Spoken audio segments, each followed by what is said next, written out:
So, बच्चों we will start with the chapter algebraic expressions class 7th mathematics so, exercise 1.1 है। पहले हम देखेंगे algebraic expression होता क्या है, ठीक है। तो we will start with the algebraic expression।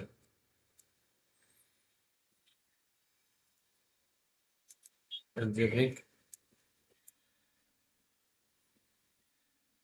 expression। so algebraic expression होता क्या है, हम यहाँ से start करेंगे। ये देखो असल में algebraic expressions क्या है, आपने देखे होंगे। पहले बताओ आप वेरिएबल्स कॉन्स्टेंट्स कोफिशिएंट्स, ये सब चीज़ें पहले आपको पता होनी चाहिए, तब जाके आपको अलजेब्रिक एक्सप्रेशन बिल्कुल आराम से सही में मतलब बिल्कुल अच्छे से समझ में आएगा। सो पहले आप वेरिएबल देखोगे, वेरिएबल है क्या चीज़, ठीक है। उसके बाद कांस्टेंट पता होना चाहिए आपको, कांस्टेंट क्या होता है, कोफिशिएंट क्या होता है, ठीक है। तो वी विल स्टार्ट विद, हम आराम आराम से आगे आगे जाएंगे तो अब आपको पता चलेगा। तो we will start with variable. Variable क्या होता है, वेरिएबल हम कोई भी अल्फ़ाबेट लेते हैं, एक्स वाई जी या कुछ और लेते हैं। मोस्टली हम यही सब लेते हैं क्योंकि हम लास्ट पे जो ए बी सी वो हम कहीं ना कहीं ये नहीं कह सकते कि हम करते हैं, यूज़ करते हैं, बट कहीं ना कहीं हम ए बी सी लाइक वो चीज़ें कॉन्स्टेंट के लिए यूज़ करते हैं, लेकिन मोस्टली हम ये सब चीज़ें ये एक्स वाई जी यूज़ करते हैं। सो एक्स वाई जी हम मोस्टली यूज़ करते हैं एज वेरिएबल्स। एक्स वाई जी क्यों हम वेरिएबल्स के लिए यूज़ करते हैं, लाइक अगर हमें कोई सा भी चीज़ है, एक्स है हमारे पास, ये वेरिएबल क्यों है, ये क्योंकि ये वेरी करता है, इसकी वैल्यूज़ कहीं पे एक्स वन है, ठीक है, कहीं पे टू है, कहीं पे थ्री है। तो it varies from equation two equation और एक्सप्रेशन टू एक्सप्रेशन, इसकी वैल्यूज चेंज होती जा रही है, तब जाके ये, तभी हम इसको बोलते हैं वेरिएबल। वेरिएबल इट्स वेरिंग, ये वेरी होता जाता है, ठीक है। तो अभी इसके बाद कांस्टेंट क्या है, कांस्टेंट बिल्कुल सिंपल सा है। कांस्टेंट क्या है, बिल्कुल जो एक जैसा रहे, सॉरी, कांस्टेंट क्या है, कांस्टेंट, सो हम देखेंगे अभी कांस्टेंट, ठीक है। सिंपली जो कहीं पे भी एक जैसा वैल्यू रहता है इसका, ये मतलब चेंज नहीं होता जाता है ये इसका। अगर हमारे पास एक्सप्रेशन है 2x+3, सो यहाँ पे जो ये 3 है ये एक कांस्टेंट है, ठीक है। तो ये जो 3 है हमारे पास ये कांस्टेंट है, ये 3, 3 इज द कांस्टेंट, ठीक है। तो ये जो हम रेड से डिनोट करते हैं, ये हमारे पास क्या है, ये हमारे, सॉरी,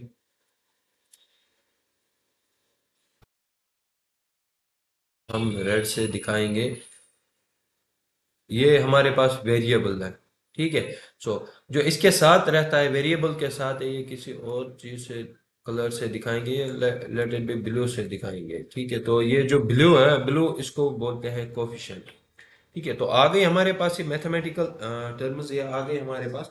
तो एक 2x को क्या हम बोलते हैं, ये जो 2x है हमारे पास, ये पूरा 2x जो हमारे पास है 2x, तो इसको क्या बोलते हैं हम, इसको हम एक टर्म बोलते हैं, ठीक है।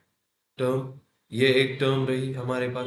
सो हमारे पास यहाँ पे दो टर्म्स है, ठीक है। सो हमारे पास दो टर्म्स है, एक मिला के बनी 2x मिला के बन गई है, और दूसरी 3 है, ठीक है। तो जो इनके बीच का है वो प्लस, वो ऑपरेशन कहलाता है, ठीक है। वो ऑपरेशन है, यहाँ पे प्लस ऑपरेशन है इनके बीच में, ठीक है। सो अलजेब्रिक एक्सप्रेशंस इन्हीं को मिला के बनती है अलजेब्रिक एक्सप्रेशन। इस टोटल इस 2x+3, 2x+3 जो मिला के हैं इसको हम बोलते हैं अलजेब्रिक एक्सप्रेशन, अलजेब्रिक एक्सप्रेशन। सो यहाँ पे विच कंसिस्ट, ये एक मैथमेटिकल स्टेटमेंट होता है, ठीक है, विच कंसिस्ट नंबर्स, नंबर है इसमें, ठीक है। नंबर्स, वेरिएबल्स, वेरिएबल हैं ये एक्स यहाँ पे। तो और क्या है, अर्थमेटिक ऑपरेशंस, अर्थमेटिक ऑपरेशंस आ गई है। ये सब चीज़ें मिला के जो बनता है वो बनती है अलजेब्रिक एक्सप्रेशंस। सो हमें यहाँ पे कुछ क्वेश्चंस थे। क्वेश्चन क्या है? Subtract of subtraction of z from y. हाँ, तो हमें सब्ट्रैक्शन किस में से करना है? तो यहाँ से हम अब क्वेश्चन दिखाएंगे। पहला पार्ट है, तो सब्ट्रैक्शन क्या करना है? Subtraction y from z। ठीक है, तो y को कहाँ से हमें सब्ट्रैक्ट करना है? z में से। So we are dividing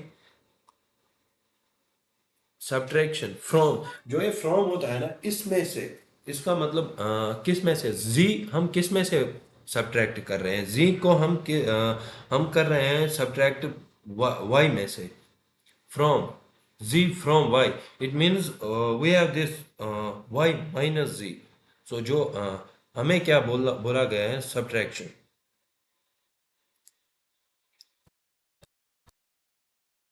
subtraction subtraction क्या बोला गया? Subtraction of z from y। सो यहाँ पे क्या बोला गया है? ये जो z है, z को किस में से, ये y है, ठीक है, z को किस में से माइनस किया गया है? z from y। तो हमें क्या आएगा? y minus z will be the answer. So y minus z इसका आंसर है, इस पार्ट का। ठीक है, तो दूसरा पार्ट क्या है हमारे पास? सेकेंड वन विल देखते। सेकेंड, तो सेकेंड है हमारे पास one half of the sum of numbers x and y। ठीक है, ये समझना है बस, ये आपको नॉर्मल लैंग्वेज में है, ये कोई मुश्किल उतना है नहीं।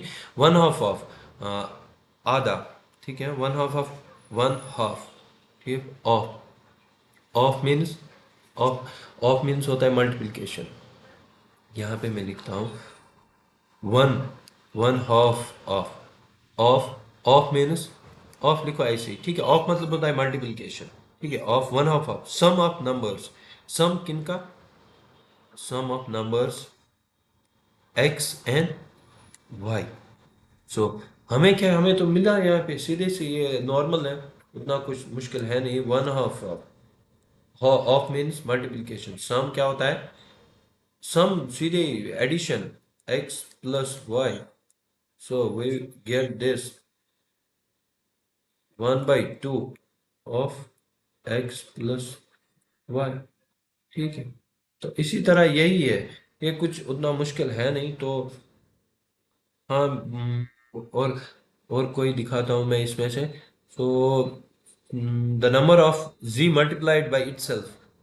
z को मल्टीप्लाई करो by it self, z multiplied by z into z, that's it, हो गया ये। One fourth of product of numbers p and q। ये देखो यहीं पे मैं दिखाता हूँ। यहाँ पे है हमारे पास क्या है? जी मल्टीप्लाइड बाई इट सेल्फ। जी को मल्टीप्लाई करो जी के साथ, तो बन गया जी स्क्वायर, जी इंटू जी। तो नेक्स्ट क्या है हमारे पास? One fourth of product of numbers p and q. One fourth, one by fourth, sorry, one by fourth of means multiplication of product of क्या है? P and q. पी और q का product करके one half of. ठीक है, तो ये मिला फोर्थ वन। अब क्या है फिफ्थ वन? क्या है? Numbers x and y both squared and added. हाँ, ये थोड़ा सा देखने लायक है। ये देखो फिफ्थ वाला क्या है? हाँ, इन दोनों को पहले ऐड करना, क्या करना है? मल्टीप्लाई करना है। ठीक है, तो numbers x and y both squared and added, इनको स्क्वायर करो, एक्स स्क्वायर और वाई स्क्वायर। ठीक है, इनको स्क्वायर करना है और ऐड करना है। ठीक है, बस ये बन गया, स्क्वायर और ऐड करो दोनों को। ठीक है, और अब क्या है? ये क्या है? Number five added to three times. हाँ, number five added to three times the product of number m n n. ये जो देखो फाइव है, इसको ऐड करना है किसके साथ? Three times. थ्री टाइम्स किसको? जब हम प्रोडक्ट करेंगे एम एन को। ये बन गई ना, सीधी सी बात है, ये कि आसान है, उतना मुश्किल है नहीं है। सो नेक्स्ट वन क्या है, product of numbers y and 2 subtracted from 10। सो किस में से सब्ट्रैक्ट किया गया है 10, 10 माइनस, एक्चुअल में ये मिस प्रिंट है, यहाँ पे 2 नहीं है, z है यहाँ पे, y एंड z, सॉरी ये मिस प्रिंट हुआ है यहाँ पे। तो product of numbers y and z subtracted from किस में से, 10 में से, सो 10 माइनस y z, सीधी सी बात है, हो गया ये वाला भी। तो अब क्या है, लास्ट वन है, sum of product, sum of numbers of a and b subtracted from their product. हाँ देखो, सम, सम करो पहले ए प्लस बी, ठीक है, a plus b subtracted from किस में से, a b, a b product उनका, ए और बी का प्रोडक्ट, ए और बी का प्रोडक्ट जाके ए बी बनता है, वो किस में उसमें से माइनस करना है, क्या माइनस करना है उसमें से a b, a plus b sum उनका, बस दैट्स इट। ये हुआ क्वेश्चन नंबर फर्स्ट इसका। So next question will be in the next part. Thank you.